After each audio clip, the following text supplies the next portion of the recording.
पति पति पत्नी की लड़ाई एक बार की बात है। एक छोटे से गांव में रमेश और सीमा नाम का एक दंपति रहता था। रमेश एक सरकारी कर्मचारी था और सीमा एक गृहिणी। दोनों की शादी को 10 साल हो चुके थे और उनके 2 बच्चे थे, एक बेटा राहुल और एक बेटी पायल। उनके जीवन में कई उतार चढ़ाव आए, लेकिन वे हमेशा एक दूसरे का साथ देते रहे। परंतु हाल ही में उनके बीच झगड़े बढ़ने लगे थे। सब कुछ ठीक चल रहा था, लेकिन धीरे धीरे छोटी छोटी बातों पर दोनों के बीच विवाद शुरू हो गए। रमेश देर रात घर लौटता और सीमा को यह पसंद नहीं आता। सीमा चाहती थी कि रमेश परिवार के साथ ज्यादा समय बिताए, लेकिन रमेश को लगता था कि वह अपनी नौकरी के कारण ऐसा नहीं कर पा रहा है। एक दिन रमेश ऑफिस से देर रात घर लौटा। सीमा ने गुस्से में पूछा, इतनी देर क्यों हो गई क्या?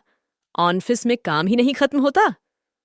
रमेश ने थकान से जवाब दिया, सीमा, तुम समझ क्यों नहीं रही हो? काम बहुत है, मैं क्या कर सकता हूं? सीमा ने जवाब दिया, तुम्हें परिवार की भी तो चिंता करनी चाहिए। बच्चे तुमसे बात तक नहीं कर पाते। रमेश चिढ़कर बोला, तो तुम क्या चाहती हो? मैं नौकरी छोड़ दूं? कौन संभालेगा?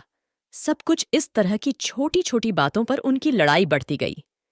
एक दिन सीमा ने रमेश से कहा, तुम्हें अपनी जिम्मेदारियों का एहसास ही नहीं है।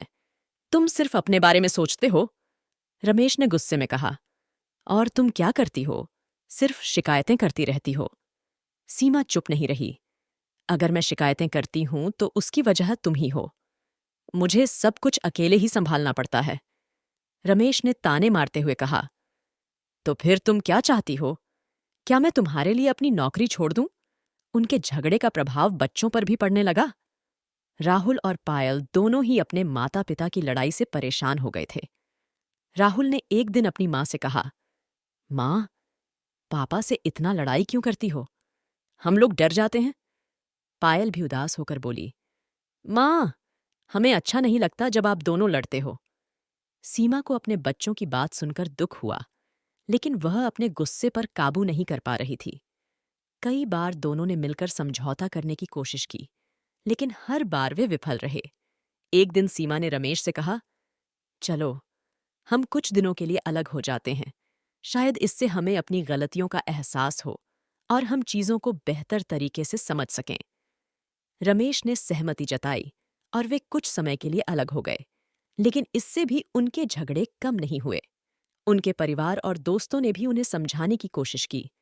रमेश के दोस्त मोहन ने एक दिन उससे कहा, रमेश, तुम दोनों एक दूसरे के बिना नहीं रह सकते। तुम्हें समझना होगा कि छोटी छोटी बातों पर लड़ाई से कुछ हासिल नहीं होगा। सीमा की मां ने उससे कहा, बेटी, तुम दोनों को मिलकर बैठना चाहिए और अपनी समस्याओं का समाधान ढूंढना चाहिए। लड़ाई से सिर्फ समस्याएं बढ़ेंगी। आखिरकार दोनों ने निर्णय लिया कि वे एक काउंसलर की मदद लेंगे। काउंसलर ने उन्हें समझाया कि वे एक दूसरे की भावनाओं को समझें और सम्मान दें। धीरे धीरे उन्होंने एक दूसरे की बातों को समझना और मानना शुरू किया। रमेश ने अपनी नौकरी में कुछ बदलाव किए और अब वह घर पर अधिक समय बिताने लगा। सीमा ने भी अपने गुस्से पर काबू पाना शुरू किया और दोनों ने मिलकर परिवार के साथ खुशहाल समय बिताना शुरू किया। उनके बच्चे भी अब खुश रहने लगे। इस तरह रमेश और सीमा ने मिलकर अपनी समस्याओं का समाधान ढूंढा और एक नए सिरे से अपने जीवन की शुरुआत की। अब वे एक दूसरे के साथ खुश थे और उन्होंने यह सीख लिया कि प्रेम और समझदारी से हर समस्या का समाधान संभव है।